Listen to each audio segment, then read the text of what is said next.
부자는 싹수부터가 다르다는데 나는 부자 될 수 있을까? 나도 1억, 50억, 100억 벌고 싶다는 마음에 아무리 부자 되는 법 동기부여 영상 찾아보고 따라해 본다 한들 우리의 삶이 변하지 않습니다.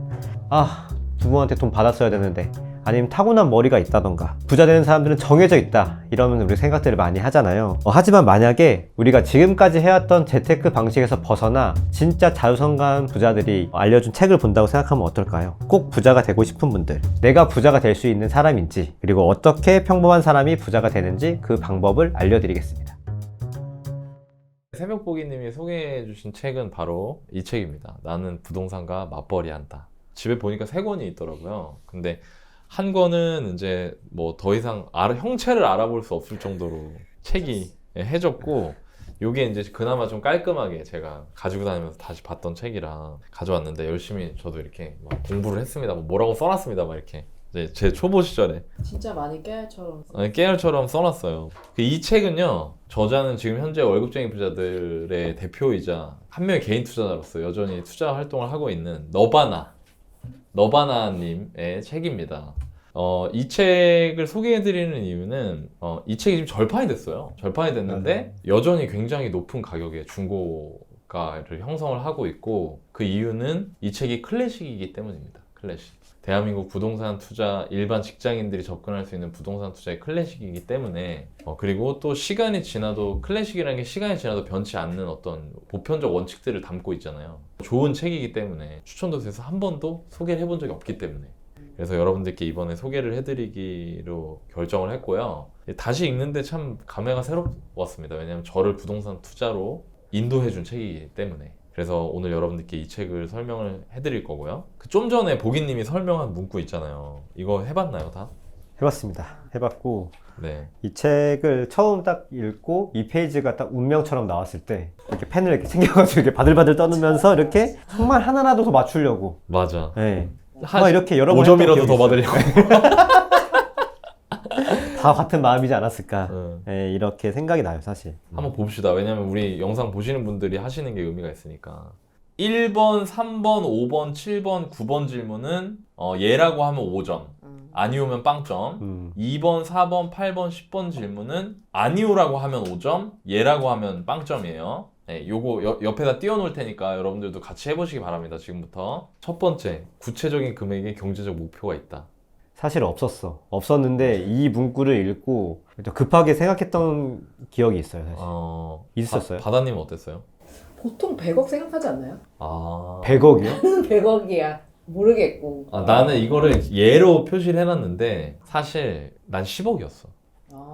근데 그게 이제 막 몇억, 몇천만 원 면밀하게 계산된 결과가 아니고 그냥 마음속에 있는 게 10억인데 이 질문의 의도는 구체적으로 계산된 목표가 있냐는 건데, 나는 그게 아니었지만 얘에다 표시했어요. 왜냐면 5점을 받고 싶어서.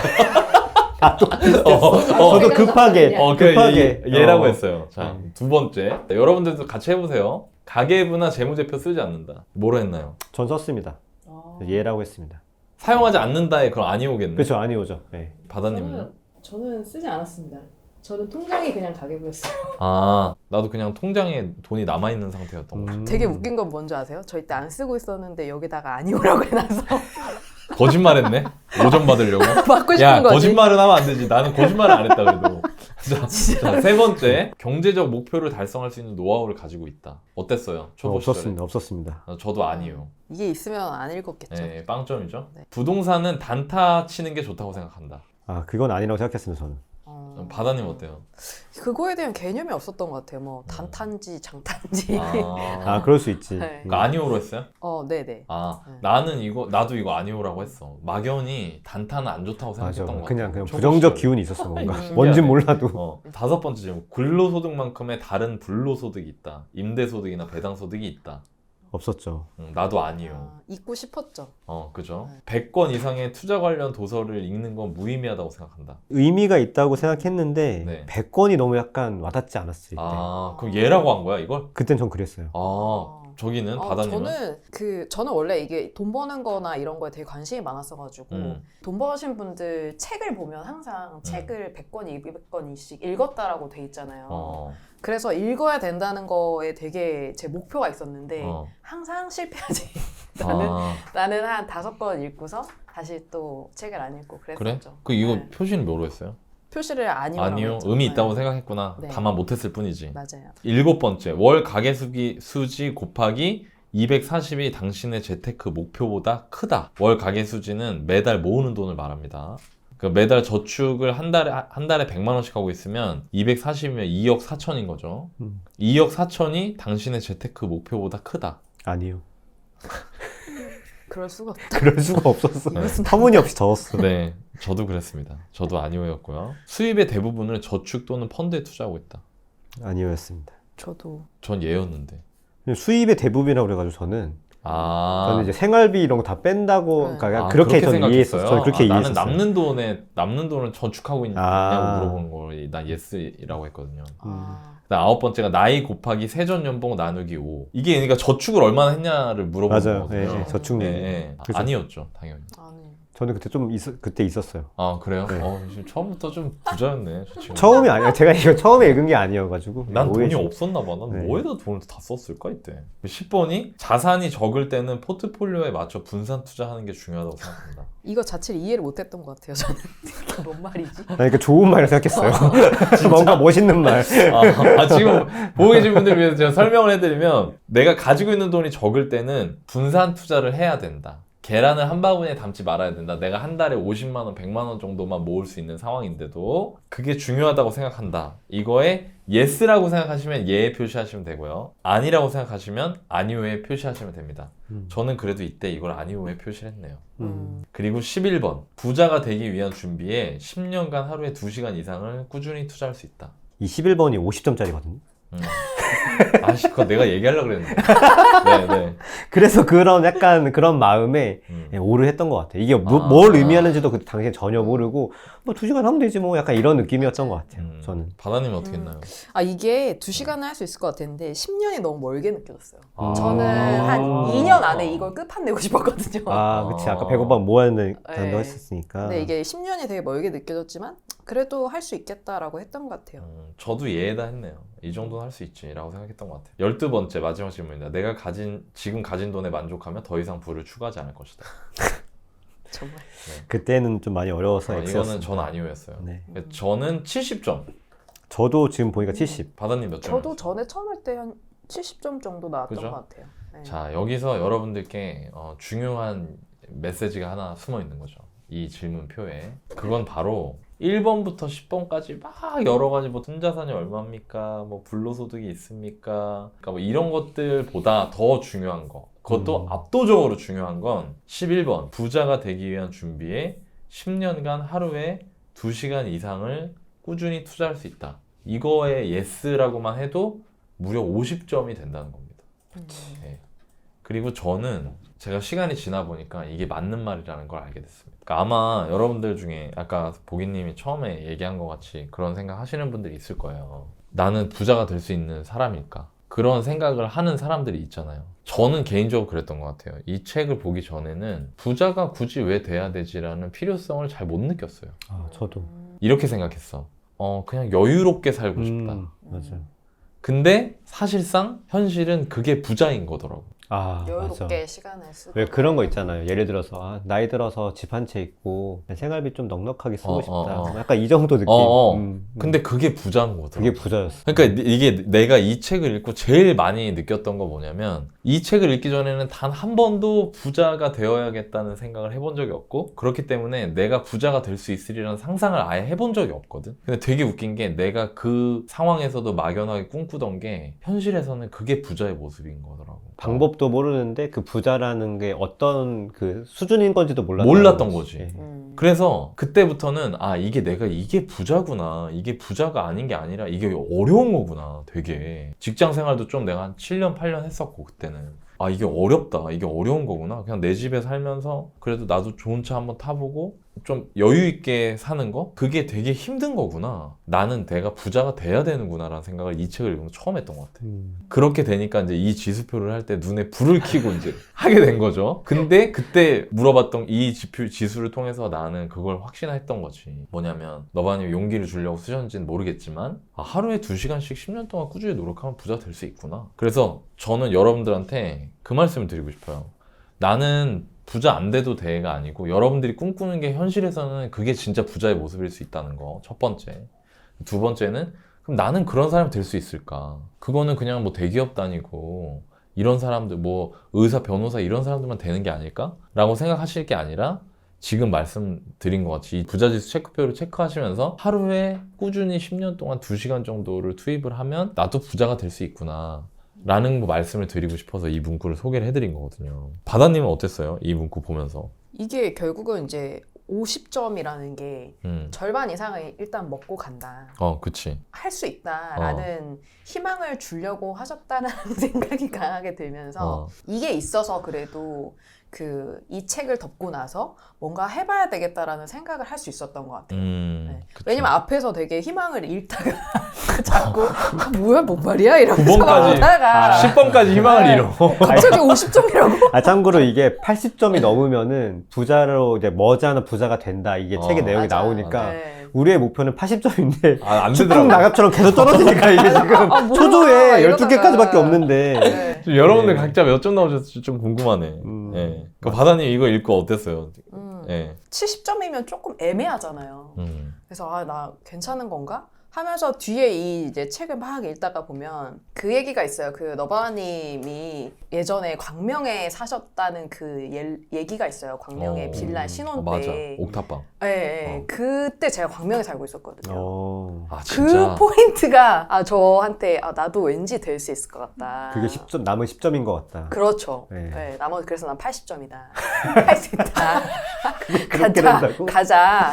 네. 이렇게 됐던 것 같아요. 그래서 되게 저한테 동기부여가 많이 됐었던 부분이었어요. 보기님은 어땠어요? 저는 사실 이 책이 원래 2015년에 나온 책이고 저도 이 책을 2015년에 읽었던 것 같아요. 저도 이거 집에 몇 권 있고 이거는 제가 절판된다고 해서 급하게 사서 띠지도 그대로 이렇게 완전 새 걸로 이렇게 보존하고 있는 책인데 진짜 투자자네. 네. 너바라님 팔려고 한 건 아닙니다. 그냥 네, 마음속에 시대차익 3배를 보는 300% 돼야지. 근데 이거를 처음에 봤을 때는 그냥 처음에 그냥 덮었어요, 제가. 이 덮었던 게 이 내용은 굉장히 혁신적이었지만 제가 이거를 실제로 따라 할 수 있을까 하기에는 너무 현실과 좀 멀었던 것도 있었고 너무 바빴어요. 네, 그냥. 그래서 이 책을 그냥 덮고 제가 3년 뒤에 다시 또 짬이 생긴 거예요. 그때 이게 책이 딱 이렇게 책꽂이에 있어가지고 이 맞벌이라는 게 되게 약간 이 이름이 맞아요. 되게 맞아요. 잘 지었잖아요. 그래서 내가 투자를 해야겠다라는 생각을 좀 했었던 것 같긴 해요. 이걸 왜 그때 다시 피신 거예요? 근데 3년 만에? 그런 게 사실 뭐 그게 운인 것 같아요. 뭐 제가 이거를 내가 기억하고 있다 이렇게 했다기보다는 그냥 그때 좀 삶의 공간이 생기면서 나 이제 뭐 하지? 약간 이런 생각이 있었을 때 이 책이 다행히 책꽂이에 있었고 이 책을 다시 보면서 그 3년 전에는 느끼지 못했었던 그런 약간 동기? 이런 것들이 좀 생겼던 것 같아요. 그게 무언가 되게 대단하게 변한 건 아니었지만 그때 조금 소득이 좀 늘었었고 제가 그 3년 전에 비해서 좀 더 뭔가 할 수 있다는 그런 환경이 좀 있었던 것 같아요. 제 생각에. 자, 좋아요. 내가 과연 부자가 될 수 있는지를 알아봤잖아요. 이걸 통해서. 그리고 네. 거기서 제일 중요한 게 10년 동안 2시간이래. 그럼 그냥 10 곱하기 2.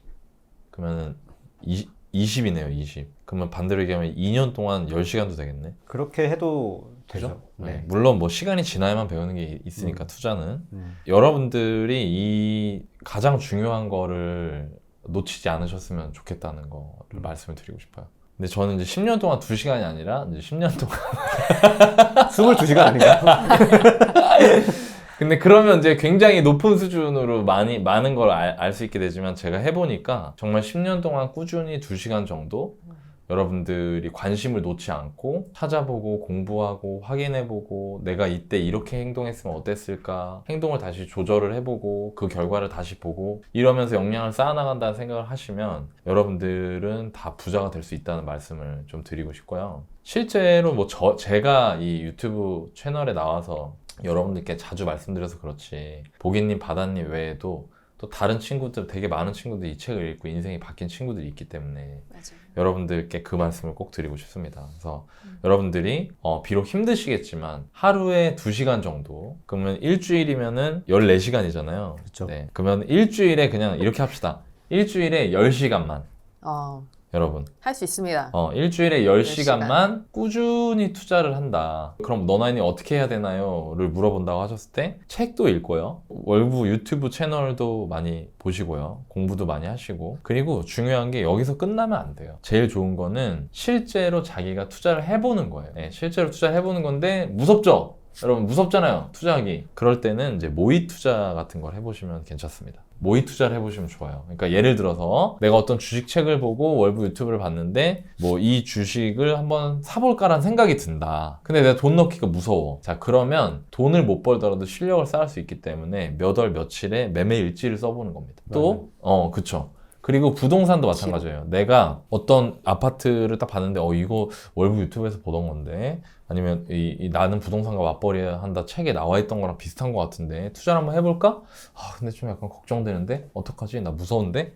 그러면 일단 처음엔 여러분들이 그 매물을 샀다고 생각하고 어디다 적어 놓으세요. 내가 몇 년, 몇 월, 며칠에 얼마에 샀다. 그리고 나서 시간이 지나면서 그걸 지켜보시면 여러분들이 굉장히 공부가 많이 될 테니까 그렇게 10년 동안 2시간 정도를 보내보시는 거를 추천을 드리고 싶습니다. 두 분은 어떻게 생각하세요? 10년 동안 2시간 어떻게 보내면 좋을 것 같아요? 저 근데 방금 그 너나이님이 해줘서 기억났는데 네. 그 외 모의 매매 일지도 있는데 조금 더 적극적인 분들은 모의 계약서도 있었던 것 같아요. 부동산 계약서요? 네, 부동산 계약서. 네. 그게 저희 그 닷컴에 보면은 이 모의 계약서 양식이 있고 그렇게 다 받을 수 있게 돼 있거든요. 그래서 그걸 해서 막 내가 이걸 출력해가지고 딱 꽂아 놓으면은 저희 때는 이거 그때 저도 강의에서 이제 너나이님 해서 했는데 이게 벽에 붙여놓고 이렇게 몇 달 이렇게 지나보면은 가격이 좀 변하는 게 있었으니까 맞아. 그런 걸 보면서 저도 돈이 좀 부족했을 때는 그런 식으로 좀 부동산에 대한 관심을 익혔던 것 같고 10년간 2시간씩 무언가를 하라고 한다고 하면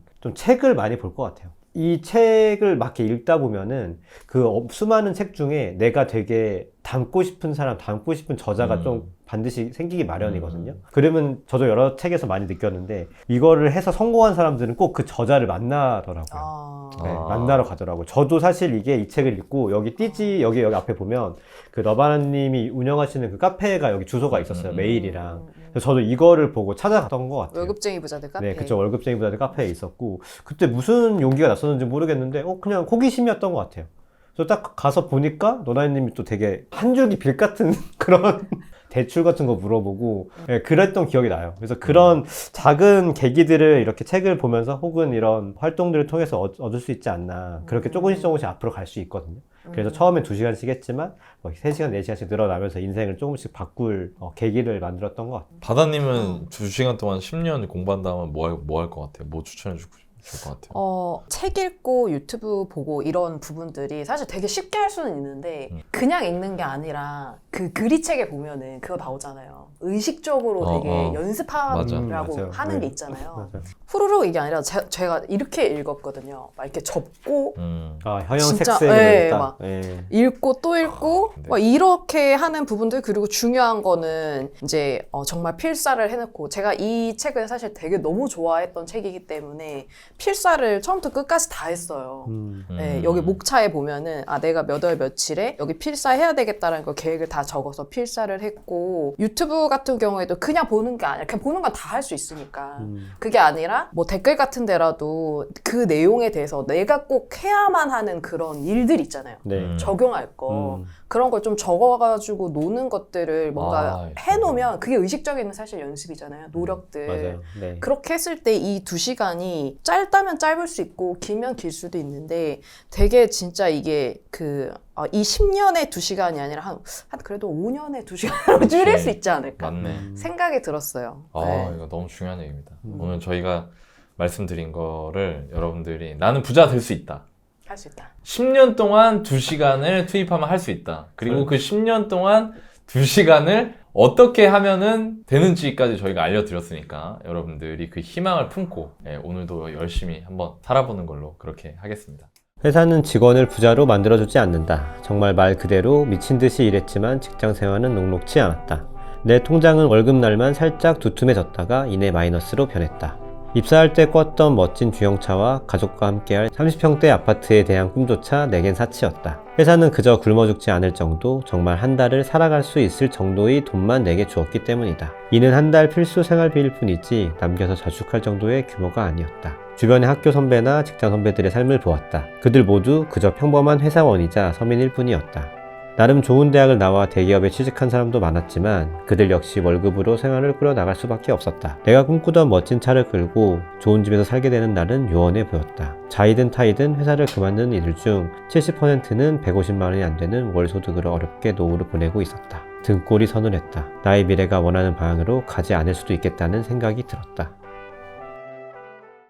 우리 같은 재테크 초보자들은 현실에서 부자를 만나거나 그런 기준을 직접 듣는 게 쉽지가 않아요. 근데 이 책에는 평범한 직장인들이 부자 된 방법이 잘 나와 있습니다. 이미 여기 저와 너나이님, 지금 제주바나님까지 수많은 사람들의 인생을 바꾼 책입니다. 여기 이 책에 보면은 노후에 필요한 금액이 얼마인지 나오거든요. 그게 60세에 은퇴한다면 필요한 돈이 딱 10억이라고 해요. 10억? 10억을 내가 모을 수 있을까?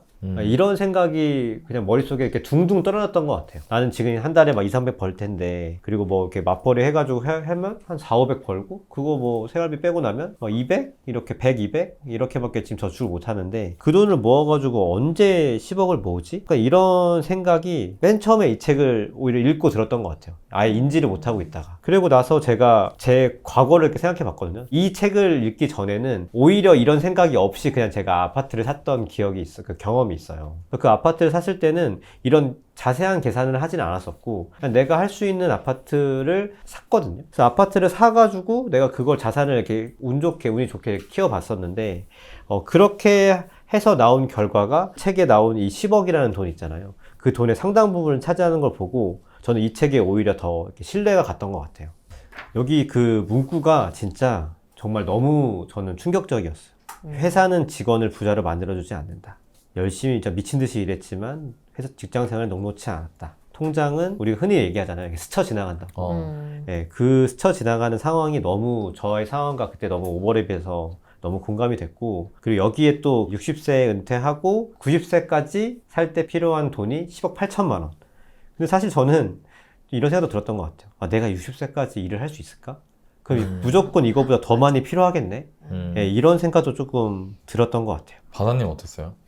이 문구 읽었을 때? 직장 다닐 때 여기에 이제 미친 듯이 일했지만이 되게 슬펐어요. 그 정말 남자분들도 그렇고 여자분들도 그렇고 이제 아기 낳고 그러고 나면 사실 가족들이랑 이렇게 보내고 싶은 시간들도 되게 있는데 저도 직장 다닐 때 생각해 보면은 가족이랑 놀러 가거나 이런 것들 그런 시간들도 없이 막 야근하고 정말 해외여행 가는 이런 부분들도 쉽지 않은 채로 막 열심히 이렇게 일을 했는데 그리고 나서 결과로 이제 오는 거가 되게 이른 퇴직이었거든요. 네. 보통은 45 전에 퇴직을 많이 하셨기 때문에 대기업이나 뭐 중소기업이나 뭐 작은 회사들도 그런 부분들이 좀 되게 이 문구가 되게 슬펐고 공감도 많이 됐던 것 같아요. 나도 그런 부분이 공감되는데 나는 이 문구 읽었을 때 제일 띵언이 뭐였냐면 나한테 주변의 학교 선배나 직장 선배들의 삶을 보았다. 그들 모두 그저 평범한 회사원이자 서민일 뿐이었다. 나름 좋은 대학을 나와 대기업에 취직한 사람도 많았지만 그들 역시 월급으로 생활을 꾸려나갈 수밖에 없었다. 내가 꿈꾸던 멋진 차를 끌고 좋은 집에서 살게 되는 날은 요원해 보였다. 이게 나는 너무 와닿는 거야 이게. 왜냐면 이 책을 내가 사회생활 8년 정도 하고 읽었거든요. 근데 되게 웃겼던 게 내가 어땠냐면 내가 직장생활에 돌이켜보면 그랬었다. 2007년 입사인데 2007년 입사하고 나 신입사원 때만 해도 선배들이 후배들 밥도 사주고 그랬어. 사비로? 멋있다. 그런 경우가 되게 지금 멋있다고 하잖아. 근데 그때는 약간 어떤 분위기였냐면은 야 후배가 무슨 밥을 선배랑 밥 먹는데 해 내가 사줄게 이런 분위기가 있었어. 약간 옛날 그런 대학 문화 같은 그런 느낌이 있었거든. 근데 금융위기 터지고 나서 2010년대 초반으로 넘어오면서 선배들이 후배들이랑 개인적으로 밥 먹으려고 잘 안 하는 거. 그러니까 밥을 먹더라도 뭐 여러 명이서 같이 해서 그래서 더치로 계산을 한다거나 그러니까 약간 그런 분위기가 생기기 시작했어. 근데 요즘에는 그냥 아예 완전히 그냥 없죠. 더치드만. 네, 이거는 뭐 요즘에 일도 없잖아 지금은. 카카오가 잘 돼 얼마나 있잖아요. 잘 돼 있는데요. 그러니까 자연스럽게. 그게 내가 뭘 느끼냐면은 내가 이 얘기를 왜 하냐면 나 처음 입사했을 때만 해도 선배들이 멋있었어. 직장 선배들이 2000년대에만 해도 직장 선배들이 멋있더라고. 막 이렇게 과장들 막 그 광화문 을지로에서 막 이렇게 막 그 트렌치 코트 막 휘날리면서 신문 끼고 이렇게 가면 멋있었어 진짜. 피 들고 커피 들고 간단하게. 2000년대 말에. 근데 2010년대 넘어오면서부터 그렇게 초라해 보이는 거야 선배들이. 그치. 근데 그때 또 자산시장도 안 좋았고. 안 좋았잖아. 뭐 이런 그러니까 게 막 있으니까. 집값 떨어지니까 더 그랬던 네, 거야. 맞아요. 지금 생각해보면. 맞아. 근데 그때 선배들이 후배들이랑 밥 먹게 됐을 때 애매해질 것 같으면 약속이 있다고 해서 피하거나 그런 경우도 나는 많이 봤었거든. 그러니까 이 문구가 너무 내 가슴에 막 박히더라고. 그러면서 내 진짜 직장인이라는 게 점점 이렇게 되는구나. 근데 왜 내가 행동을 못할까 지금. 나는 왜 맨날 그런 거에 대한 불만을 가지고 있으면서 뭔가 행동을 못 해봤을까라고 생각을 해보니까 내가 얼마를 목표로 해야 되는지 그 목표 금액이 없는 거야 일단. 왜냐면 우리 시험 볼 때도 그러잖아. 예를 들어 수능 시험 칠 때 난 400점 만점이었거든요. 그래서 예를 들어서 뭐 나는 목표가 뭐 350점이다. 그러면 이 350점이라는 목표를 달성하기 위한 딱 그게 있잖아요. 근데 우리가 시험 점수는 목표 점수가 있는데 재테크에는 목표 금액이 없는 거야. 근데 그 목표 금액을 여기서 딱 얘기해 준 거지 이 책에서. 난 그때 그게 샤킹했어 엄청. 그리고 나서 10억을 딱 해줬는데 10억이 사실 이 2010년대 중반에 내가 투자 시작할 때만 해도 그때도 큰 돈은 큰 돈이었는데 난 이렇게 큰 돈인지 몰랐어요. 내가 왜 이걸 느꼈냐면은 300만 원씩 30년을 쓰는 거야. 이렇게 생각하면 진짜 큰 돈이에요. 와 미쳤다는 생각이 드는 거야 진짜. 300씩 30년이잖아요. 내가 이 책 처음 읽었을 때가 그렇습니다. 34인가 35이었는데 진짜 큰 돈이에요. 내가 살아온 인생 내내 매달 한 달도 안 빼고 300만 원 썼어도 이제 10억 쓴 거야. 물론 저는 쉬운데요. 뭐 사치품 샤넬백 하나 지르면 끝인데 무슨 소리세요? 그런 거 빼고요. 일단 먹고 사는 걸로만 해봅시다. 나 혼자서 300을 쓰려면요. 하루에 10만 원을 써야 돼요. 먹고 사는 걸로. 뭐 택시 타고 뭐 하고 해도 그럼 한 끼에 나 혼자 밥 먹는다 쳐. 그러면 한 끼에 한 3만 원짜리 먹어야 돼. 맨날. 한 끼 안 먹으면 큰일 나. 한 끼 3만 원이 비거든 지금. 미친 사람은 절대 안 돼. 지금 6만 원짜리 써야 먹어야 돼. 되거든. 6만 원짜리 먹거나 아니면 오마카세 가야 돼. 그러니까. 확실하게. 그러니까 이게 생각보다 엄청 큰 돈이라는 거? 그래서 내가 이때 목표가 딱 생겼어. 나도 10억을 벌어보고 싶다. 그리고 나서 행동이 바뀌었다는 거죠. 두 분은 어땠어요? 너무 현실적인데 그 현실이 믿기지가 않는 거가 더 큰 거죠 사실. 왜냐면 어쨌든 제 선배들 제 회사도 지금 보면은 저희 팀장님, 저희 임원분이 제 10년과 20년의 미래잖아요. 근데 그분들의 삶이 내가 저 삶을 산다고 했을 때 과연 내가 그거를 만족할 수 있을까? 혹은 만족은커녕 내가 저렇게 되는 것도 어려울 것 같은데. 그 생각이 들어서 사실 정말 여기에 딱 나오잖아요, 문구에. 등골이 서늘했다 라는 생각이 딱 들면서 나 어떡하지? 이런 생각이 더 많이 들었던 것 같아요, 저는. 목표 금액이 생겼나요? 이거 보고 보겠는데. 이 목표 금액도 저는 그 너나이는처럼 얼마 10억 이런 거는 없었던 것 같아요. 저는 오히려 그렇게 하면은 너무 좀 답답했던 것 같고 그냥 차라리 나는 그걸 하기 위해서 내가 이번 달에 뭘 해야 되지? 저축을 얼마 해야 되지? 그냥 그걸 더 많이 신경을 썼던 것 같아요. 저는. 네. 바다님은 어땠어요? 이 노후 금액이 들었을 때. 저도 이 금액에 대해서는 좀 현실감은 없었던 것 같아요. 뭔가 이때 이걸 읽을 당시에 저는 이제 20대였고 뭔가 억 단위에 대해서는 그 통장에 억 단위를 찍어본 적이 없었거든요. 그 너나님께서 얘기하시는 그 공 8개가 제 인생에서 한 번도 없었던 거예요. 진짜. 100 단위까지만 겨우 있거나 사실 이랬던 시기였기 때문에. 근데 거기다 공이 하나 더 붙었잖아요. 그렇죠. 억에다가 그래서, 하나 더 없어서 네. 10억이야. 그러니까 이거는 약간 현실감 없었구나. 뭔지는 잘 모르겠는데 얘보단 더 갖고 싶네? 이런 느낌? 여기는 약간 이제 빨리 가고 싶어하는 타입이네. 네. 자, 우리가 이제 각자 이 10억이라는 돈을 딱 들었을 때 어떤 느낌이 들었는지 얘기를 했잖아요. 지금 현재 이 10억을 갖기 위해서 여러분들이 10억을 가졌고 만들었고 이걸 하는 과정에서 여러분들 각자한테 제일 임팩트 있었던 사건들이 있나요? 난 뭘 해서 10억이 생겼다.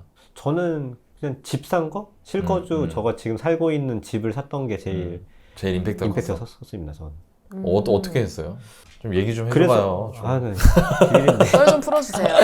한 달에 모을 수 있는 돈을 계산하고 그리고 내가 어떤 그 아파트를 샀을 때 뭐 대출이 얼마 빠지고 생활비가 얼마 빠져가지고 이게 뭐 굴러가겠다 정도만 계산하고 그냥 아파트가 싼 기간이 있을 거 아니에요. 그 기간에 아파트를 샀고 그냥 그렇게 시간을 좀 보내왔던 것 같아요. 그리고 걔가 자산 상승기를 만나서 저한테 큰 돈을 줬었던 것 같아요. 저는. 그때 몇 년도예요, 그게? 그때가 2014년이었고 그때는 되게 자산이 쌌을 시기이기도 했고 그래서 그때 한번 아파트를 첫 번째 샀고 그 다음에 이제 또 이 10억이라는 돈을 모으기까지 투자 목적이라기보다는 처음에는 제가 실거주할 목적으로 실거주로? 해서 네 실거주할 목적으로 그때 당시 2014년이니까 한 2억 한 5천 좀 안 되는 돈으로 레버리지를 한 8천 정도 일으켰던 것 같아요. 주담대라고 하죠. 주택담보대출. 8천만 원 제 돈 한 1억 5천이랑 대출 일으켜가지고 돈 많았다. 그렇게 사고 그게 한 4년 정도 있다가 또 4억이 돼가지고 그 4억에 빨리 매도를 하고 또 레버리지를 일으켰어요. 왜냐면 그때 제가 이제 안 거죠. 이게 돈이 되는구나. 그리고 내가 무리하지 않은 소득이 저도 소득이 계속 늘렸었고 대출이 조금 늘어나도 이 정도 속도면 내가 이거 감당할 수 있겠다고 생각해서 한 번 더 산 거예요. 제가 큰 거를. 그때 당시 10억이라는 그 돈을 주고 산 거고 자산 상승기를 또 만나서 사실 뭐 최고점으로 치면 거의 2배 그러니까 20억 가까이 갔었었어요. 사실. 저는 그래서 이거를 막 얼마를 모아야겠지라고 생각하기보다는 레버리지를 잘 활용했더니 뭐 이렇게 약간 된 그런 것도 없잖아 있었던 것 같아요. 이사 어디로 간 거예요? 이사 처음에 샀을 때는 제가 종로구에 샀고 네. 네, 두 번째는 제가 용산에 네. 갔죠. 이걸 알면서 물어보려니까 되게 민망하네. 저도 어딘지 알고 있거든요.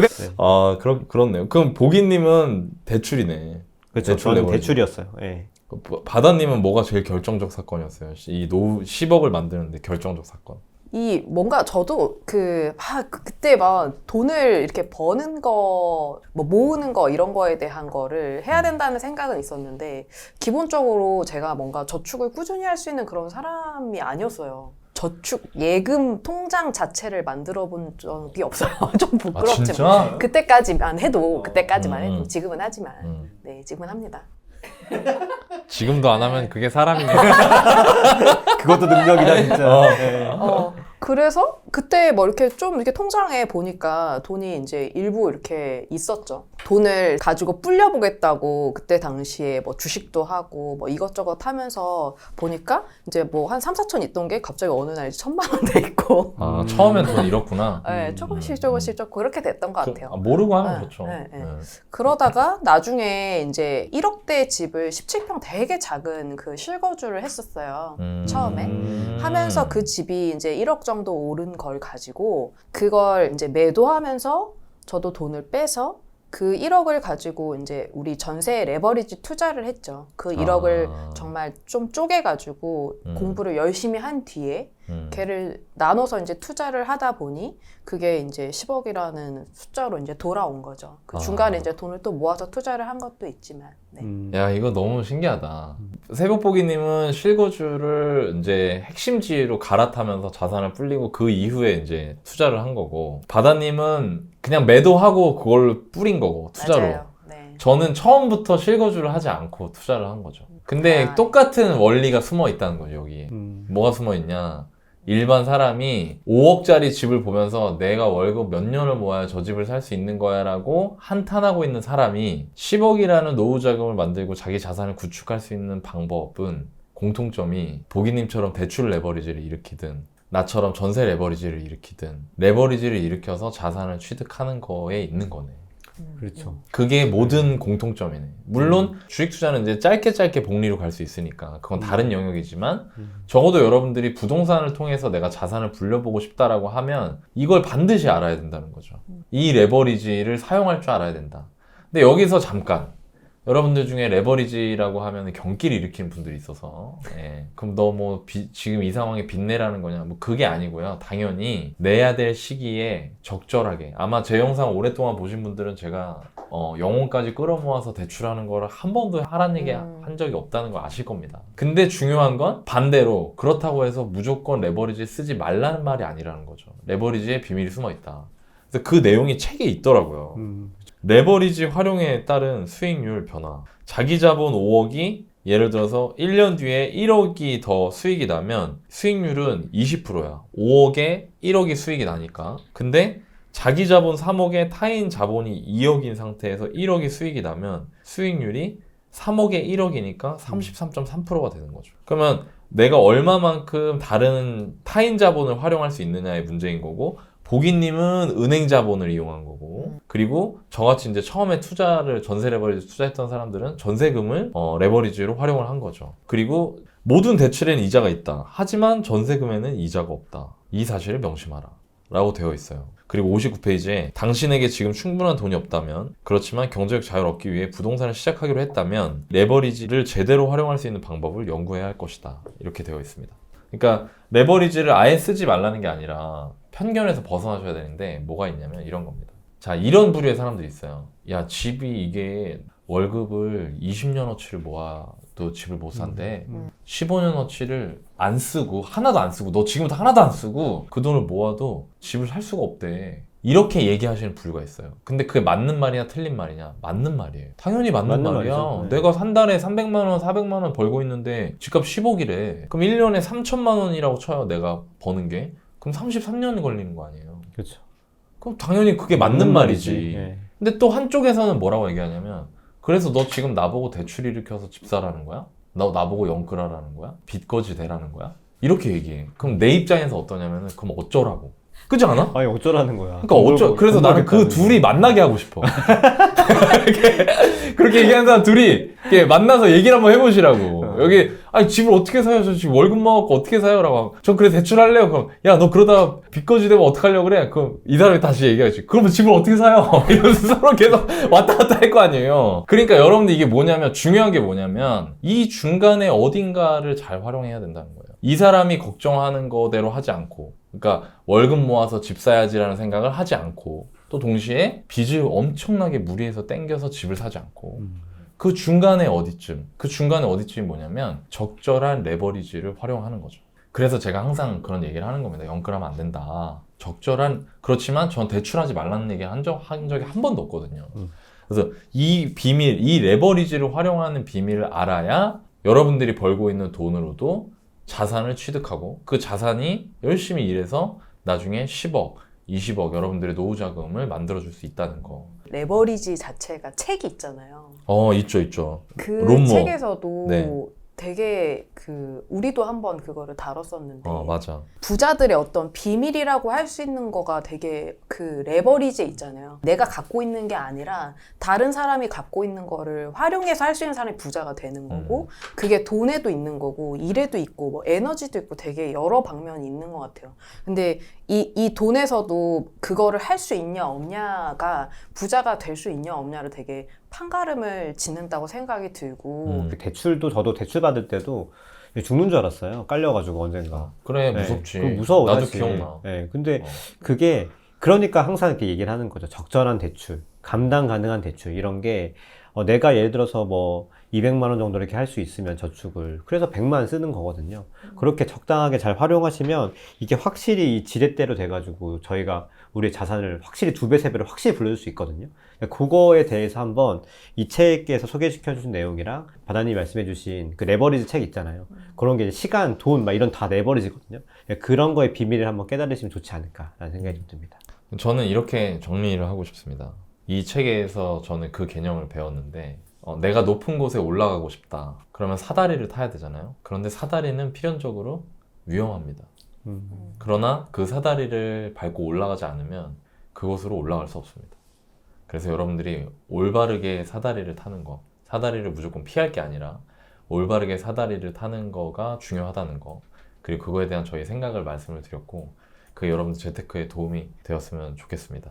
이 책을 통해서 배운 걸 여러분들께 다시 알려드릴 수 있어서 참 좋습니다. 열심히 모은 1000만 원으로 뭘 해야 할까요? 이제 이 돈을 어떻게 불리면 좋을까요? 월 100만 원씩 주식을 사볼까요? 금리 높은 적금을 찾아볼까요? 이 돈 절대 저는 못 읽습니다. 허리띠 꽉 졸라매가지고 월 100만 원씩 모아보면서 열심히 모았거든요. 먹고 싶은 거 참아가며 택시 안 타고 지하철로 출퇴근했습니다. 커피는 탕비실에 있는 칸으로 대신했고요. 큰 돈은 아니지만 이걸 잘 불려가지고 3년 안에 1억, 3억 이상으로 만들어보고 싶어요. 모을 줄만 알지 불리는 거 어떻게 해야 되나 답이 없네요. 작가님 이거 뭐 10년 전에 갔다 오신 거예요? 왜요? 아니 10년 전에 이거 딱 제 이야기거든요. 저도 딱 이랬어요. 10년 전에 저도 이랬는데 저 요즘 좀 먹고 살만합니다. 너나이님만 먹고 사는 거 아니고요. 저도 먹고 살만하고 이제 누군가한테 투자도 알려드리고 그렇게 잘 살아가고 있어요. 1000만 원에서 어떻게 하면 1억이 되고 1억에서 어떻게 하면 10억이 되는지 진짜 열심히 모은 1000만 원으로 뭘 해야 될지 오늘 알려드리겠습니다. 박안전 씨와 최현명양, 이 노력군, 강대한 씨는 모두 종잣돈 5천만 원을 가지고 있다. 그런데 개인적인 성향이 모두 다른 탓에 선호하는 투자처에서도 차이가 난다. 1. 우선 박안전 씨의 경우 안정성을 투자의 제1원칙으로 삼고 있다. 한때 펀드 투자로 손실을 본 경험이 있다. 그래서 박안전 씨는 거래하는 은행에 5천만 원 전부를 예금했다. 2. 최현명양은 흔히 말하는 재테크 전문가다. 월급은 CME 통장으로 들어오게 설정해 두고 재테크 사이트에서 소개하는 방법에 따라 항상 투자 포트폴리오를 수정한다. 그녀는 새로운 포트폴리오에 따라 5천만 원을 분산 투자했다. 3. 이 노력군도 사실 펀드 투자를 했지만 좋은 수익을 얻지 못했다. 내 돈인데도 매수와 매도에 관여할 수 없는 방식이 마음에 들지 않았는데 결과까지 좋지 않았다. 그 이후 부동산 재테크 고수인 직장 선배를 벤치마킹해 부동산 투자를 본격적으로 시작했다. 4. 강대한 씨는 공무원이다. 외벌이에다 급여가 많지 않아서 추가 소득이 필요했다. 집 앞에 있는 상가의 주인은 어떤 사람일까 궁금해 이것저것 알아보다가 상가 투자를 공부하기 시작했다. 경매를 통해 5천만 원으로 아내 명의로 상가를 마련한 강 씨는 월급 외에 100만 원의 월세를 받고 있다. 일단 이 문구에서 이제 네 분이 나옵니다. 네 분이 나오고 그 책에서는 5천만 원 정도로 금액으로 해서 이 네 가지 방법, 은행 적금, 증거사 펀드, 시세 차익 투자, 상가 투자까지 해서 요 이제 최종 수익 금액이 나와요. 이 수익률을 이제 비교하는 결과가 나오는데 네 가지가 적금은 한 3%, 그리고 증거사 펀드는 마이너스 30%. 최악의 그렇다는 거고, 펀드 투자를 했는데 이분은 마이너스 40%죠. 시세 차익을 투자한 거예요. 그 주식을 사가지고 주식 금액에 따라서 이제 시세 차익을 하는, 돈을 벌 수도 있고 잃을 수도 있는. 그리고 네 번째 분은 상가 투자를 하신 거죠. 상가 투자라고 했는데 월급 외에 100만 원의 월 현금 흐름을 받으신 분, 이렇게 네 가지가 있어요. 그래서 요 똑같은 돈을 투자를 했지만 이 어떤 방식에 따라서 이 수익금이 다르다라는 거를 소개해주고 있고, 저도 사실 이런 경험이 있는 것 같아요. 제가 처음에 아파트를 샀을 때 아파트는 좀 제가 작은 걸 샀고, 그리고 제가 그 여윳돈이 있어가지고 그 여윳돈으로 저축을 했는데, 이게 4년이 지나니까 제가 2억 4천에 샀던 아파트는 4억이 돼 있고, 그리고 계속 모아가지고 했던 거는 약속한 금액이죠. 여기 은행 적금처럼 3% 5% 사이를. 근데 이게 차이가 너무 크잖아요. 그래서 이게 그 방식에 따라서 굉장히 수익의 차이가 크다는 걸 느꼈고, 저는 뭐 이미 결과도 나와 있지만 그래서 이걸 한 번 더 뭉쳐서 더 큰 걸 한 것 같아요. 더 크게 레버리지 일으켜서 더 큰 수익을 얻을 수 있는. 이거네요. 보기님은 2억 4천을 뭐 한 1억 정도 대출을 내서 샀어. 네. 근데 그게 이제 4억이 된 거죠. 그렇죠. 그러면 이거 우리 앞부에서 얘기한 것 같이 레버리지 썼으니까 실제로 들어간 돈이 1억 5천인데 수익은 1억 5천 난 거네. 맞아요. 그러면 100%가 더블이 된 거잖아요. 더블이 됐죠. 집을 사는 걸로는 더블이 된 거죠. 근데 현금으로 1억 정도 있었나요? 이때 얼마 있었어요, 현금? 그건 한 1,000만 원, 2,000만 원 이 정도 해서 계속 모은 거예요. 그 300만 원씩, 200만 원씩 이렇게 계속 모았어요. 이거는 수익률이 이제 4%. 뭐 한 정해진 거 이렇게 따닥. 그죠? 네. 연복리 4%니까. 그럼 뭐 4년이 지났다고 해도 4%의 복리면 얼마냐? 전자돈에 가나요? 10몇 프로 되겠네. 10몇 프로에. 그러면 지금 거의 수익률이 6배, 7배 차이 나는 거잖아요. 그렇죠. 그리고 이거에 있어서 아무 노력이 들지 않았다는 것도 되게 저는 큰 거지. 심지어 여기 살았어, 또. 네. 거주 가치도 누렸어. 심지어 살기까지 했어. 그러니까 이게 뭐냐면 이거 보면서 그런 것 같아. 그러니까 일단 중요한 거 하나씩 봅시다. 박안전 씨는 5천만 원 넣었는데 3% 수익이 났어. 400만 원이. 3년 동안. 최악도 3%야. 400만 원. 그러니까 최고도 3%, 최악도 3%. 그래서 460만 원 벌었어요. 최현명양은 펀드 가입을 했어요. 이게 잘 되면 30%, 안 되면 마이너스 30%야. 그래서 잘 되면 1,500만 원 수익이 나고, 최악의 경우에 마이너스 1,500을 잃는 거죠. 이 노력군은 시세 차익 투자를 했어. 똑같아 5천만 원으로. 수익이 3년 뒤에 4천만 원이 제일 좋은 베스트 케이스고, 워스트는 2천만 원 잃는 거예요. 그래서 잘 안 됐을 때는 5천만 원이 3천만 원으로 쪼그라들지만 잘 됐을 때는 9천으로 불어나는 거죠. 그러니까 지금 이 책이 의미가 있는 게 안 됐을 때도 보여준다는 거야. 무조건 잘 되는 것만 얘기하는 게 아니다. 강대한님은 5천만 원 가지고 상가를 투자했는데 월세를 3년 동안 매달 100만 원씩 3,600만 원을 받고, 상가도 5천만 원 올랐어. 경매로 받아가지고 3,600만 원 싸게. 그런데 최악의 수익은 3천만 원을 잃는 거야. 상가가 내가 경매로 들어갔던 돈을 잃는 거. 그래서 보니까 잘 안 됐을 때 2천만 원이고 잘 되면 1억 3,600에 수익을 낸다는 거죠. 여기서 일단 여러분들한테 말씀드려야 될 거는 어떤 게 이 책에도 나와 있어요. 아마 우리 방송 많이 보신 분들은 아실 거예요. 박안전님 투자는 일단 아니야. 이거는 마치 그거랑 똑같아. 월급 모아서 언제 집 사요라고 계속 얘기하면서 계속 월급만 모으는 거랑 똑같은 거야.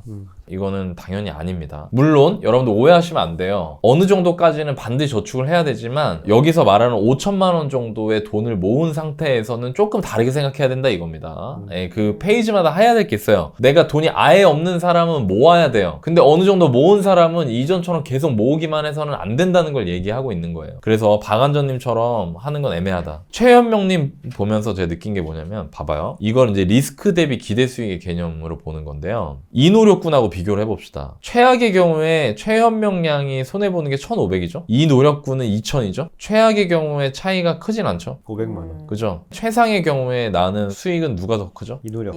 그것도 3배 가까이 큽니다. 이래서 아니라는 거야. 그러니까 뭐 투자를 잘하는 사람은 이 개념이 있어요. 리스크 대비 기대 수익의 개념이 있습니다. 그러니까 뭐냐면 비슷한 리스크면 기대 수익이 커야 돼. 맞아.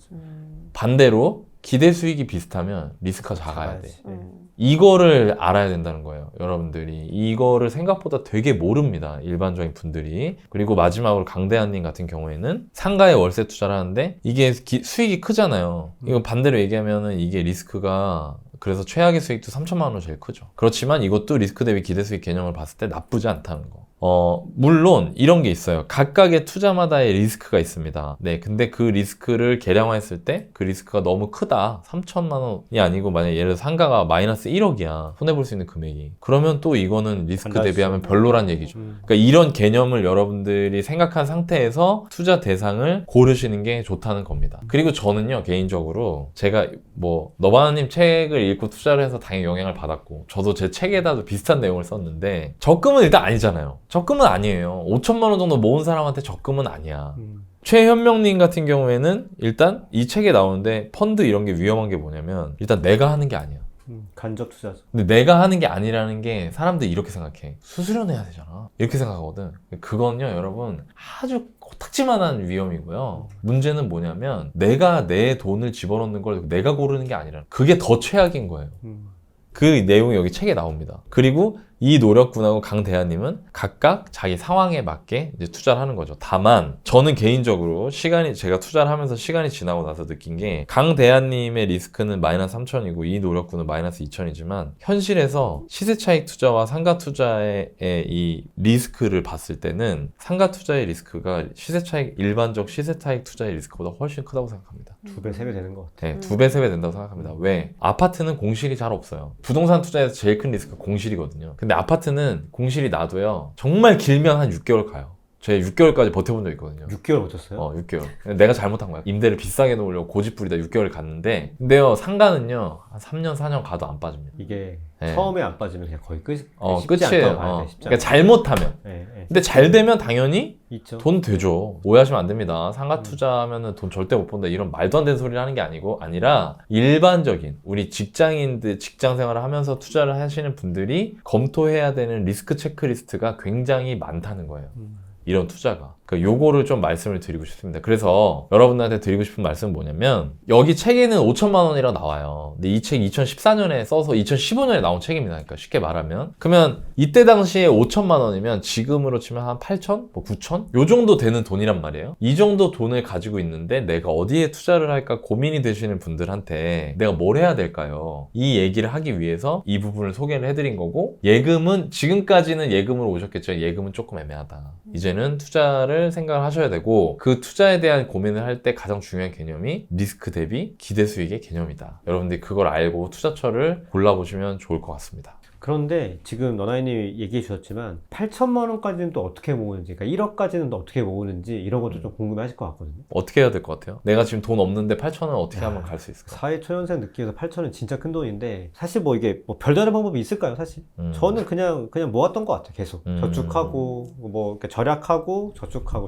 저축하고. 근데 이게 8, 9천을 내가 그러면 월에 200씩 모아가지고 언제 모으나 이렇게 생각하시겠지만, 이게 처음에는 그래도 저도 기억이 나요. 의미 있는 그 숫자가 찍히는 구간이 있었거든요. 저는 이게 3천만 원이라고 원이랑 8천만 원이었거든요. 제가 처음엔 3천 모으는 게 너무 힘들었는데 3천을 모으니까 또 막 이렇게 성취감이 드는 거예요. 내 통장에 없던 돈이 생기니까. 또 3천 바로 모으고 그리고 또 결혼하고 막 이러니까 속도가 막 이렇게 붙으면서 8천 원 정도까지 모였을 때 저도 이거를 고민했던 것 같아요. 네, 그 실질적으로 이 8천이 생겼을 때 내가 지금 이 산 집 거랑 다시 뭉쳐가지고 더 큰 걸 살까? 아니면 내가 뭐 주식 이런 걸 할까? 이런 것들을 고민했던 것 같고 그때 지금 여기 책의 문구에 나온 것처럼 어떤 식으로 해서 할지는 그때 한번 또 공부를 해가면서 혹은 이때 8천까지 모을 때 또 뭐 공부를 할 수도 있지 않을까 싶기도 했었어요. 네. 바다님은 어때요? 저는 이제 통장에 진짜 많아야 한 1,000만 원 정도? 그런 시기일 때 항상 했던 게 주식 아니면 500만 원, 1,000만 원으로 뭐 한 5천만 원짜리 집을 사거나 뭐 이런 거를 좀 고민했던 것 같아요. 그래서 제가 그때 당시에 지방에서 회사 다니고 있었거든요. 구미에 있었어요, 그때. 근데 구미에 보면 사택처럼 그런 5층짜리 이런 아파트들 있죠. 짠 거. 뭔지 알죠? 있어. 그 산단 바로 앞에 있잖아요. 네. 그게 한 5천에서 7천 정도 돼요. 나도 모르게 동의를 튀어나와.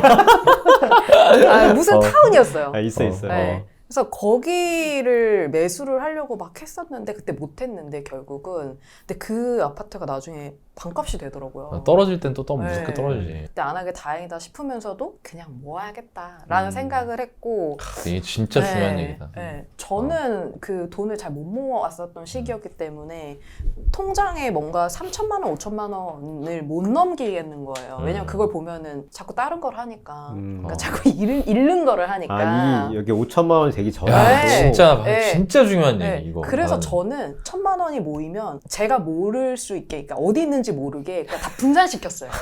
안 보이게. 그래서 어디다가 넣어놓으면 잘 모르거든요. 그래서 되게 300만 메타인지가 원. 좋았네요. 자기를 네. 아는 그게. 맞아요. 그래서 300만, 500만 원 다른 데 막 이렇게 넣어놓고 모르는 거죠, 그냥 나는. 그래서 어느 순간 합쳐보니까 한 10개 넘게 이렇게 합쳐보니까 한 몇천만 원 이제 돼 있는 거고. 그래서 그렇게 해서 좀 모았었어요, 이후에. 2년 3년 전에 그 짬부님 영상에 출연을 해가지고 5천만 원부터 모으세요. 이 얘기를 했는데 그리고 나서 한 1년 동안 유튜브판에 썸네일이 다 5천만 원 모으세요. 쫙 깔린 적이 있어요. 그게 잘 됐거든. 근데 그게 제가 그 얘기 그때 왜 했냐면 저는 이걸 알고 있었기 때문에. 그러니까 지금 투자를 하면서 저 인간 지표가 많잖아. 나는 뭐 신문에서 뭐 지수로 몇 프로 나 이런 거 안 믿어. 내가 봐야 믿을 수 있어. 내가 그동안 봐왔던 수많은 인간 지표를 봤어요. 봤는데 이런 공통점이 있더라고. 내가 돈이 지금 통장 잔고가 빵원인 상태. 빵원인 상태에서 이제 뭔가를 시작을 해서 돈벌이가 생겼어. 그러니까 내가 취직을 해서 대학교 졸업하고 취직을 했다거나. 자, 그러면 초반에는 어떻게 되냐. 그 빵원이 거의 뭐 빵원에서 10만 원 사이를 왔다 갔다 해. 잔고가 거의 바닥까지 긁어섰어. 그치. 처음에. 그러다가 한 1년 정도 지나면 약간 충격을 받아. 언제 충격받냐면 이렇게 충격받아. 친구랑 동기랑 얘기를 하는 거야. 나 돈 지금 이번에 한 2천만 원 정도 모았다. 우스갯소리를 막, 너 나랑 같이 놀러 다녔으면서 너 돈 언제 그렇게 모았어? 넌 하나도 안 모았어? 나 지금 8만 원 있어. 막 이렇게 돼. 맞아. 그러면서 각성을 하죠? 맞아. 그 돈을 모아요. 이게 머리는 빠르거든. 계산이. 모으는 거보다 네. 계산이 빨라. 계산이 그러니까 빨라. 앉아서 이걸 하는 거야. 내가 이번 달에 월급 250만 원이야. 지난달에 이것저것 여자친구랑 뭐 하고 뭐 하는 거 해보니까 150 썼는데 솔직히 170 몇만 원 썼는데 150만 원만 썼다고 생각해 그냥. 그럼 한 달에 100만 원. 왜냐면 그래야 100만 원 모을 수 있다는 계산이 나오니까. 그럼 나 이제 한 100만 원 나 모을 수 있다. 그러면 1년 내내 모으면 얼마지? 1200. 성과가 안 나오면 1200이네. 도대체 1억 모으려면 얼마야? 10년이야? 얘라 씨. 이렇게 되는 거야. 맞아. 근데 그런데 옆에서 누가 얘기해. 뭐라 얘기하냐면 이렇게 얘기해. 유튜브 싹 보여주면서 야 이번 주에 이거 사야 돼. 뭔데? 주식 몰라? 너 주식 안 해? 야 주식 안 하면 무슨 돈을 모아? 너는 해? 그래 내가 보여줄까? 친구가 딱 보여주면은 당연히 빨간 기둥이니까 보여주겠지. 그러면 내 마음속에 욕망이 막 불타올라. 그러면 내가 아침에 오늘 계산해봤는데 10년을 모아야 1억인데 이것만 잘 되면 빨리 모을 것 같은 거야. 그리고 심지어 이거 해갖고 막 내가 처음에 좀 돈을 좀 벌거나 심지어 코인 같은 것까지 했어. 자 그러면 어떻게 되냐. 이제는 잔고가 있을 수가 없어. 왜? 다 주식 사고 코인 사니까 심지어 대출까지 돼. 아까 바다님 같이. 그러니까 돈이 있는 꼴을 못 보는 거야. 근데 그렇게 되면은 어떻게 되냐. 결과는 아시잖아요. 그러니까 이게 너무 중요하다는 거예요. 이게 뭐냐면 기초공사 단계, 그 다음에 뭐 저층 설계 단계, 고층 설계 단계. 내가 나만의 성을 쌓고 싶어. 기초공사 단계가 이 책에 나온 그 5천만 원을 모으는 데까지. 지금 돈으로 치면 한 8, 9천을 모으는 데까지. 그리고 저층 단계가 이제 여기서 뭐 박안전, 최현명, 이노력, 강대한 이런 사람들이 고민했던 것 중에 하나를 선택해야 되는 단계고, 고층이 이제 이게 무럭무럭 자라서 열매를 맺는 거거든요. 그러면 예를 들어서 아까 나는 뭐 통장에 한 1억 가까이 있다. 이 돈을 어떻게 굴릴지가 나는 초미의 관심사다 하시는 분들은 앞에서 얘기해드린 거 뭐 리스크 대비 기대 수익을 따져서 투자 종목을 고른다거나 이런 거를 활용하시면 됩니다. 근데 내가 지금 난 돈이 없다. 나 통장에 지금 8만 원 있다. 그러면 이걸 아셔야 돼요. 일단 첫 번째가 뭐 분산 투자를 할까요? 제가 해보니까요 다 말 같지도 않은 소리고요. 여러분 뭐 보험을 가입한다. 여러분 보험 가입할 때 혹은 여러분들한테 뭐 펀드 가입 추천하는 사람들이 부자냐 이겁니다. 아니잖아요. 모른다는 거예요 그 사람들이. 그럼 뭘 해야 되냐? 제가 이렇게 말을 하고 싶습니다. 닥치고 모으는 겁니다. 차곡차곡. 100만 원, 200만 원, 300만 원이 되면 빨리 가고 싶은 마음 때문에 옆 친구가 막 치고 들어온단 말이야 아까처럼. 그럼 바다님이 그러니까 옛날에 그 돈이 모인 꼴을 못 본 거야. 투자를 한 거야. 근데 그때 꾹 참고 모아야 되는 거예요. 5천, 6천까지. 그게 된다. 그러면 그 다음에는 여러분들이 상가를 하든 주식을 하든 부동산을 하든 할 수 있다. 저는 그 말씀을 드리고 싶고, 제가 이렇게 얘기하니까 어떤 분들이 그 얘기 하시더라고요. 주식 투자하시는 분들 중에. 그러면 5천만 원 모았다가 5천만 원 애써 모은 거 다 잃지. 그러니까 소액으로 경험을 쌓아야 된다 얘기하시더라고요. 근데요 여러분 그거 아세요? 제가 본 것만 믿거든요. 제 주변에 잘 된 사람들은요 소액은 모았던 사람들이에요. 그럼 그 사람들 어떻게 했냐? 모으는 동안 뭐 했냐? 이제 공부한 거죠. 시간이 걸리니까. 이게 일석이조야. 돈을 엄한 데다가 돈을 보내지도 않으면서 동시에 그 돈을 모으는 동안 내가 이 돈이 모였을 때 그 다음을 생각하면서 준비할 수 있잖아요. 그러니까 이 개념을 갖고 여러분들이 꾹 참아 나가시길 바랍니다. 여러분이 나 지금 돈 모으는데 나 너무 힘들다. 나 너무 속상하고 힘든 일이 많다. 괜찮아. 여러분들의 나중에 그거 가지고 정말로 대박의 기운이, 우주의 기운이 여러분들을 감싸는 그 순간, 여러분들이 지금 입을 거 안 입고 먹을 거 안 먹으면서 애써서 모은 그 돈이 정말 찬란한 섬광처럼 빛을 발할 거다. 지금 되게 사기꾼 같은데. 그게 여러분 제가 좀 더 현실적 있게 말씀드리면 하고 싶어요. 네. 이게 이제 씨앗을 심어야 되잖아요. 그 씨앗을 이렇게 만들어야 되거든요. 근데 이 씨앗이 만들어질 때 바로 파먹지 말라는 거죠. 맞아. 그리고 그 씨앗을 맞네. 재면은 그걸 심어 놓잖아요. 그럼 이 자산 상승기가 나오잖아요. 그 주식은 뭐 3년에 한 번, 뭐 부동산은 10년에 한 번, 이런 식으로 정말 저 표현을 빌리면 천운의 기회가 오거든요. 우주가 나한테 기운이 오는. 그때를 노려서 하면은 이제 2배, 3배 이렇게 할 수 있는 기회가 반드시 오고, 그리고 진짜 중요한 거는 기회를 보려면 알아야지 보인다니까요. 맞아요. 네, 그걸 구분할 줄 알면 그 공부하는 시간이 반드시 필요해요. 이 얘기를 되게 약간 너네님께서 사자처럼 말씀하신 거예요. 찬란한 섬광이 비춰오는. 왜 이렇게 갑자기 오늘 또 여러분, 그러니까 힘내시라는 겁니다. 내가 엊그저께 길에서 저기 편의점 갔는데 어떤 젊은 남자 친구였는데 그 친구가 프로틴 드링크 있잖아. 그거를 자꾸 들었다 놨다 하더라고. 비싸거든 근데 그게. 근데 내가 이제 그냥 내 뒤에 있었거든. 내가 그걸 사려고. 근데 들었다 놨다 하다가 이제 1+1인 거를 집어서 가는 거야. 가는데 나도 모르게 가가지고 어깨 동무하면서 잘하고 있다고 말해주고 싶은 거야. 지금 하셨다는 줄 알고. 아니야 그거 하면 안 되지. 그러면 안 되고 계산하는데. 병입니다, 근데 병. 왜냐면 그거 1+1짜리가 그게 되게 맛없고 좀 하위 제품이었어. 그 2개 한 번에 먹더라고. 단백질 그램수 채우려고 본인 나름대로. 근데 나는 그거 보는데 가가지고 잘하고 있다고 말해주고 싶었는데 그 말을 내가 해줄 수 없으니까 여기서 정말 영혼을 담아서 여러분들 찬란한 빛처럼 섬광처럼 여러분들 돈 모으시면은 그게 빛을 발한 시기가 온다. 그러니까 좀만 힘냅시다. 파이팅. 자, 여러분 요즘에 금리가 오른다고 합니다. 또 그리고 거래량이 다시 줄어든다는 얘기가 나오고 사람들이 집값이 떨어질 것 같다고 얘기를 합니다. 또 한편으로 어떤 사람들은 올해 내내 올랐다 사실상, 그러니까 반등이 시작됐다 이렇게 얘기하시는 분들도 있거든요. 그래서 아마 궁금하실 거예요. 지금이 나한테 기회인 걸까 아니면 위기인 걸까? 근데 저는 이제 부동산을 오래 하면서 제 연구를 많이 했지 않습니까? 98년도에 위기였어요. 근데 그로부터 3, 4년 정도 지나고 나서 엄청난 상승이 왔습니다. 월드컵 때. 그때 사실 부동산 엄청 올랐거든요. 그리고 2008년도 이후에 금융위기 터지고 나서 2010년, 11년, 12년 계속 떨어졌지만 또 그로부터 3, 4년 뒤인 2014, 15, 16년부터는 엄청난 기회였던 거죠. 돌이켜보니까. 그럼 지금은 어떨까? 어떻게 보면 위기가 왔다는 건 기회가 점점 가까워지고 있다는 얘기인데 지금 2023년은 위기일까? 기회일까? 그게 궁금하신 분들이 많을 겁니다. 나는 부동산과 맞벌이 한다라는 책에 기회를 알아볼 수 있는 방법, 기회를 포착할 수 있는 방법 5가지가 나와 있습니다. 제가 그거를 한번 소개해 드려 볼게요. 그러면 아마 여러분들이 지금이 기회인지 아니면 위기인지를 알아보실 수 있을 겁니다. 나는 기회를 잡기 위해 투자를 결정하기 전 다음 5가지를 질문한다. 첫째, 이 투자로 어떤 손해가 일어날 수 있을지 가늠할 수 있는가? 둘째, 이 리스크를 스스로 통제할 수 있는가? 셋째, 이 물건에 투자하면 원금을 보존할 수 있는가? 넷째, 대출을 제외한 이 물건의 수익률이 내가 목표로 하는 수익률에 부합하는가? 다섯째, 이 물건은 매도할 때 다른 사람이 바로 받을 만큼 매력적인가?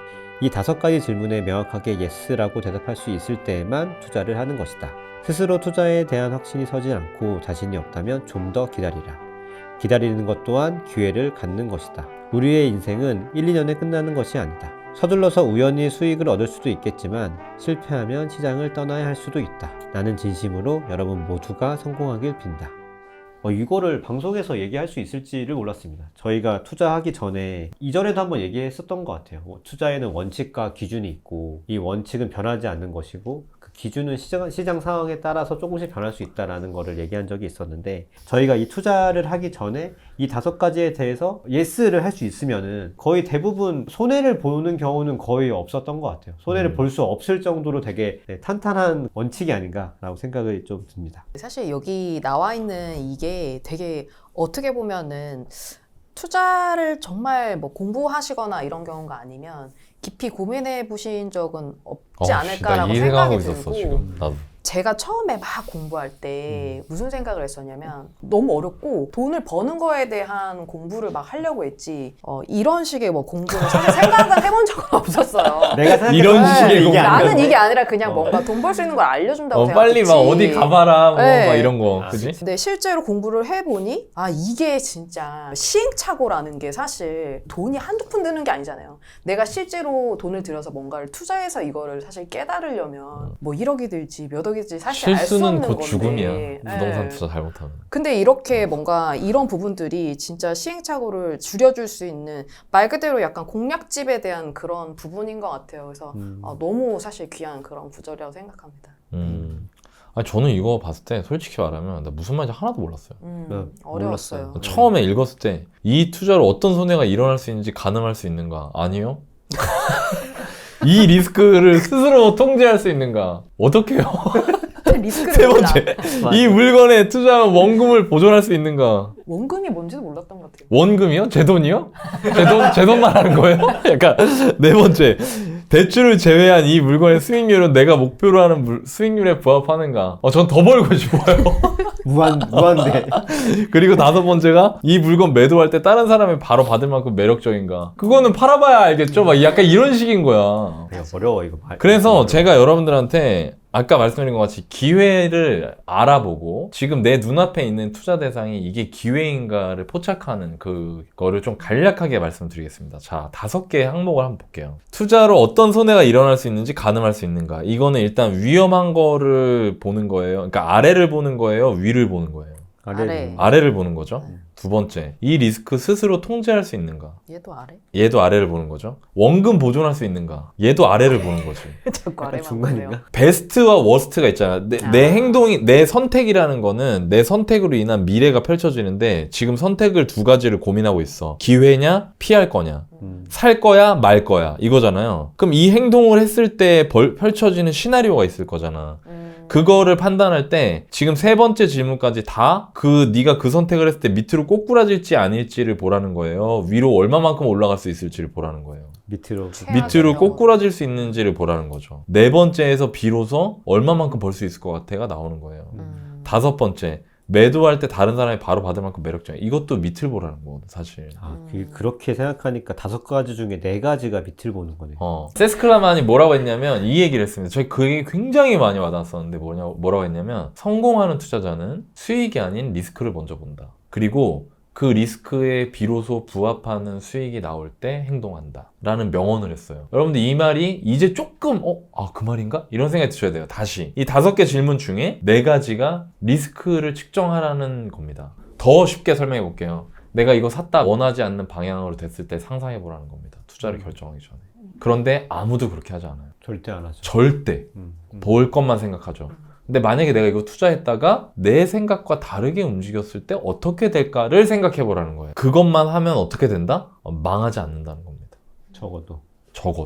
이게 너무 중요한 메시지입니다. 이게 여러분들 기회를 잡기 위한 5가지 질문이잖아요. 근데 이거 반대로 얘기하면 망하지 않기 위한 5가지 질문이에요. 자, 보세요. 투자판에서 망하지 않는 사람은 결국에 기회를 잡게 됩니다. 결국에 기회를 만나게 됩니다. 그리고 그렇기 때문에 여러분들이 투자 대상을 볼 때 이게 내가 생각한 거랑 다르게 움직이면 어떡하지를 생각해야 된다는 겁니다. 자, 그러면 아까 제가 도입 부분에 제가 그랬잖아요. 지금은 기회일까요? 2023년은 기회일까요? 라고 여쭤봤잖아요. 그러면 여러분들이 이 생각을 하시면 됩니다. 내가 얼마 전에 집을 보러 갔어요. 혹은 내 집 마련할까 고민하고 있습니다. 서울에 있는 아파트 한 8억 정도 되는 거를 살까 말까 고민을 하고 있다는 거죠. 근데 만약에요, 여러분들이 이 질문에 하나씩 대입을 해보면 돼요. 이제 내가 이거 만약에 투자로 얼마나 손해날 수 있을까? 이걸 가늠할 수 있나? 얼마나 손해날 수 있을지는 어떻게 가늠할 수 있을까요? 예를 들면 이런 거죠. 이렇게 식으로 기준을 정할 수 있다는 거예요. 지금 현재 이 아파트가 8억이에요. 근데 이게 1월 달에는 7억이었어요. 한 1억 정도 올랐어. 올해 좀 올랐으니까. 근데 이전에 가격이 11억까지 올라갔어. 11억까지 갔던 게 7억까지 떨어졌다가 8억 정도 된 거야. 자, 그러면 내가 생각을 해보는 겁니다. 이게 떨어져도 한 7억 정도까지 떨어지지 않을까? 그러니까 이런 식으로 생각을 하면 이제 펼쳐진다는 거죠. 좋아. 그럼 1억 정도가 떨어질 수 있겠다는 생각을 해본다는 겁니다. 두 번째, 통제할 수 있나? 1억 정도 떨어지면 나는 어떨까? 내가 1억 정도 떨어진다고 해서 그 집에서 갑자기 우리 집 가스레인지랑 다 들고 집 밖으로 나와야 되나? 그건 아닌데. 이게 리스크 통제할 수 있는 거예요, 여러분. 이게 여러분들 어려우니까 제가 엄청 쉽게 풀어서 설명하고 있는 겁니다. 세 번째, 원금을 보존할 수 있는가? 내가 만약에 이 집을 샀는데 7억까지 떨어졌어. 그럼 원금을 보존할 수 있을까? 아닌데, 아니지. 1억을 잃은 거지. 진짜? 근데 이거 내가 왜 사지? 나는 이 집에서 살려고. 그러면 내가 만약에 월세 산다고 하면은 매달 얼마야? 그럼 1억을 월세로 낸다고 하면 얼마지? 그러면은 원금 보존 되는 건데? 혹은 7억에서 또 계속 가다가 나중 되면 또 좀 올라갈 수도 있지 않을까? 원금 보존 할 수 있을 것 같아. 내가 쉽게 팔아버리지만 않는다면. 그리고 나서 네 번째. 이제 얼마만큼 올라갈 것인가를 본다는 얘기죠. 얼마만큼 올라갈 수 있을까? 분위기 좋아지면 그래도 이전에 11억까지 갔던 건데 한 11호까지는 갈 수 있지 않을까? 이런 생각들을 해보시라는 겁니다. 그리고 내가 이걸 만약에 판다고 하면 다른 사람이 사줄까? 사주겠지? 왜? 나도 이게 좋으니까 지금 이걸 살지 말지 고민하고 있는 거잖아. 이 아파트는 이 집 앞에 마을버스도 있고 역에까지 가깝진 않지만 마을버스 타고 가면은 그래도 뭐 출퇴근도 할 만하고 내 직장이 강남이니까 내가 괜찮다고 느끼면 강남에 출퇴근하는 수많은 사람들도 괜찮다고 생각하지 않을까? 이런 정도를 생각해 보시면 훨씬 더 구체적이라는 거죠. 이 결정에 대해서. 지금 제가 엄청 예를 세세하게 들었잖아요. 여러분들이 그래서 제가 아까 약속을 했으니까 우리 도입 부분에 지금이 기회인지 위기인지 알려주겠다. 여러분들 눈앞에 보이는 게 일단 있어야 되고요. 그 보이는 거를 제가 말씀드린 것처럼 하나씩 이 체크리스트를 한번 적용을 해보세요. 예, 그러시면은 굉장히 도움이 많이 될 겁니다. 그리고 저는요, 그러면 너나이님은 이런 거 어떻게 알았어요? 네. 너나이님은 똑같이 책을 읽고 이런 내용을 어떻게 그렇게 깊게 이해하게 됐어요? 라고 물어보시는 분들이 있을 거예요, 아마. 왜냐면 모든 사람들이 똑같은 책을 본다고 해서 그 내용을 다 저자가 작성한 수준만큼 이해하고 있는 게 아니거든요. 저는 어떻게 이걸 이해하게 됐을까요? 제가 너바나님하고 가깝잖아요. 제가 너바나님한테 가장 투자를 먼저, 그러니까 너바나님이 본인이 혼자서 그냥 개인 투자는 하다가 세상에 나오고 나서 처음으로 남들을 가르쳐야겠다고 생각하고 받았던 거의 첫 번째 가르쳤던 학생이 저잖아요. 그러니까 당연히 나는 이 책만 읽은 사람보다 너바님이랑 얘기를 하는 거지. 너바님, 근데 이거요, 리스크를 통제할 수 있는가? 이거 지금 저한테 물어보시는 거예요? 이렇게 물어볼 수 있잖아. 내가 뭔 말인지 알죠? 뭔 말인지 알죠. 이게 무슨 말이에요? 그러니까 이거 되게 중요한 얘기야. 엄청 중요한 얘기 진짜. 이게 엄청 중요한 얘기야. 그러니까 중요한 얘기가 뭐냐면요, 여러분. 이전부에서 우리 바다님도 얘기했듯이 그릿에서도 높은 수준으로 행동하라고 하잖아요. 그냥 하지 말고. 그러면 내가 높은 수준으로 책을 읽고 공부하는 거가 뭐냐? 제가 여러분한테 말씀드리고 싶어요. 그 사람을 만나세요. 사실 저희도 다 너바나님 그치. 만났어요. 이 책 맞아요. 읽고 너바나님 맞아요. 강의 듣고 바다님하고 보기님도 너바나님 강의 듣고 이제 나랑 달라붙어가지고 투자 얘기를 많이 했죠.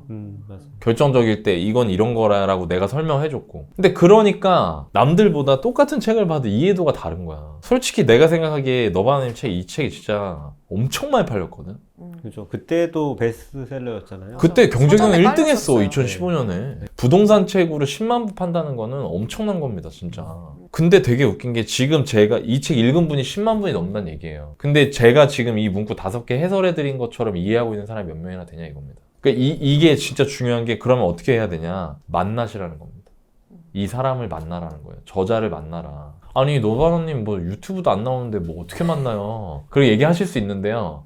너바나님도 강의를 합니다. 그러니까 제가 한번 그런 얘기 한 적 있어요. 제일 좋은 게 뭐냐? 예를 들어서 내가 테니스를 배우고 싶어. 그럼 내 이영택 선수한테 배우면 돼.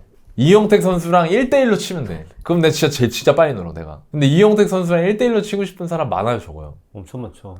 테니스 동호인들한테는 거의 메시잖아, 이영택 선수가. 1대1로 만나기가 어렵잖아요. 그럼 어떻게 하냐면 이영택 선수가 개최하는 세미나 가는 거야. 그건 뭐냐? 거기 가면 몇 명 있어요. 1대1은 아니죠. 100명, 200명 있고. 근데 대신 100명, 200명이 다 같이 이영택 선수한테 질문도 하고. 저는 이게 포핸드 할 때 이게 팔이 자꾸 팔꿈치가 들려가지고 공이 꺾이는데 어떻게 해야 될까요?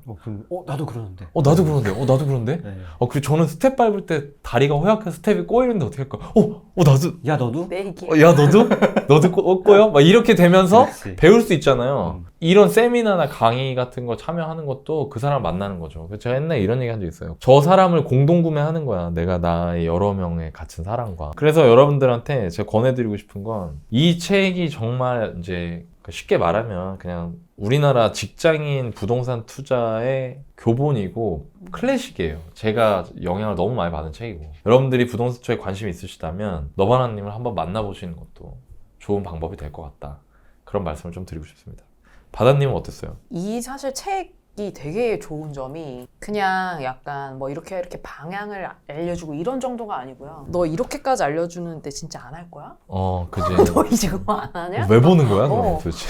지금 일어나라고 당장 이런 느낌이에요. 맞아. 왜냐면 뒤에 인터넷 사이트 어디 들어가서 뭘 클릭하라고까지 나와 있거든요. 맞아요. 너바나님이 성향이 그런 부분에서 되게 이 책에서도 나타나 있다라고 생각이 들었고, 진짜 이거는 이 사람을 뭔가 움직이게 해서 진짜 실행시키게 하려는 그 마음이 되게 담겨 있는 거거든요. 근데 그런 것들을 되게 많이 느꼈기 때문에 저도 그 이후에 이제 책을 읽고 계속 투자 공부하고 할 수 있었던 것 같아요. 이 책을 읽고 나서 너바나님을 이제 만나러 간 거죠. 만나러 갔더니 책에서의 그 마음이랑 똑같이 너 지금 알려준 대로 하면 다 돼. 이거를 진짜 약간 입 이렇게 벌려서 숟가락 이렇게 해가지고 해주는 씹을 수 있게. 막 거부한다, 어떤 땐 막 싫어요.